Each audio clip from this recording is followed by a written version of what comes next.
wanna spit in their faces, then I get afraid of what that could bring. I got a bowling ball in my stomach, I got a desert in my mouth.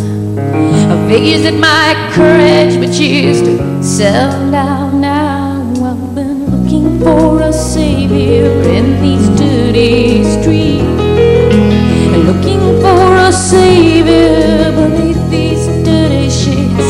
I've been raising up my hands, driving up the nail in. Just what God needs, one more victim. Why do we crucify ourselves every day?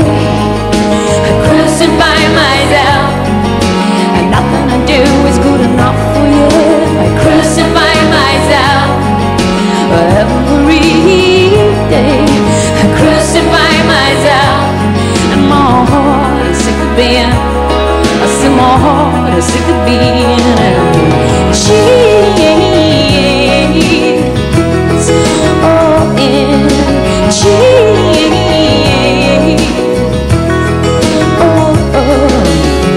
Got a kick for a dirt, a begging for love. I gotta have my suffering so that I can have my cross. I know a cat named Easter, he says, will you ever live? You're just an empty cage, girl. I kill the bird. Why do we crucify ourselves every day? I crucify myself, and nothing I do is good enough for you. I crucify myself every day.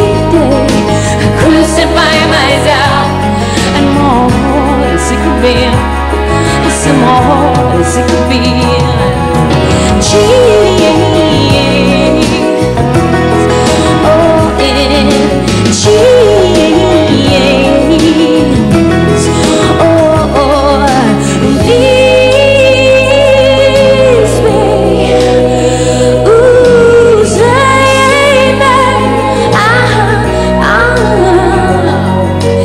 Looking for a savior in these dirty streets, looking for a savior beneath these dirty sheets.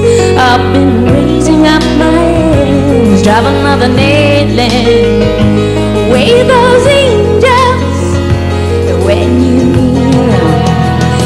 Why do we crucify ourselves every day? I crucify myself, and nothing I do is good enough for you. I crucify myself every day.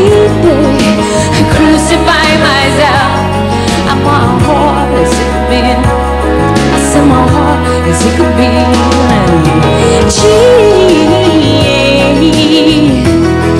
Oh, and Jesus.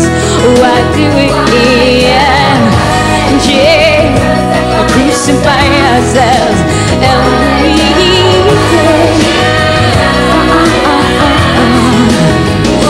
I'm never going back again. I crucify myself again. You know, never going back again.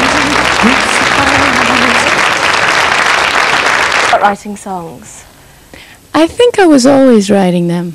I was playing at 2½, but they were teaching me Christian songs, you know, Holy, Holy, Holy. I think I got a bit bored with that. Wasn't he? Yeah, still is. I'm really close to my dad. Were you then a child prodigy? Well, at first I was a failed prodigy by 11, so it kind of didn't work out. Because you went to what, to the Peabody Institute, wasn't it? I went to a conservatory where I was supposed to be a concert pianist, and it never really happened. But you were only about 5 at the time, and you were mixing with people who were 17 and 18. How did you cope with that? They were fascinating. They're the reason that I think I have good memories of that. That was the best part of the school. I learned more in the hall than I did in the classroom. And then to be rejected at 11, what did that do to you? I'm still getting over that. I don't think people realize when you're a kid how much that affects you. You don't understand why you're being rejected. You just think that I'm 11 now and I'm a disappointment. And you either get really angry or really hurt. So I got really hurt and then I got really angry. And this is something which you're still kind of coming to terms with these days, do you think? I think that there's so much in our childhood. Everybody gets rejected in different ways, but it's because it's not talked about. It's not dealt with. Rejection isn't going to stop, but when somebody can talk to a kid and say, let's talk about this a minute. This isn't necessarily you, that you don't have something special. Maybe you're just not in the right place. These people don't understand you. That's not about you. But I didn't have that. I'm not blaming anybody, but it's taking me years to understand that. So how did you cope at the time? You'd been booted out. What happened then? Did you reject your music at that time, or? For a year I did. That doesn't sound like much, but I played 10 hours a day. So to do nothing for a year was, I just couldn't touch it. And I went through that later on again when I was about 21, but my father came to me when I was 13 and said, what do you want to do? And I said, my own stuff. And he said, well, get dressed. And we got a job at a gay bar in Washington, D.C., while Mother was away. What did Mother think when she came back? Mother was in shock, but soon we started taking her along with us. So it was, you know, it was a big step because they became supportive. I think you support your kid or you lose your kid. There's always a certain bridge where you either say, I'm going to get behind this kid, or there's going to be a war, and oftentimes there is a war. Have you used your songs very much, do you think, and what you've poured into them of your own experiences to get to know yourself and to be at peace with yourself? Yeah, I think I learn more about me by listening to them. They really teach me about how I'm really feeling. I'll think everything's all right, and then I hear one of my songs and go, you really don't like that person, do you? And it's where I'm most honest, really. It's where I cop. What do you keep back for yourself, though, because you pour so much into them? What's left for you at the end of the day? Cooking. I make myself a really yummy meal. But emotion-wise, is there a part which you think that's too private? I can't possibly put it into song and put it into that public arena?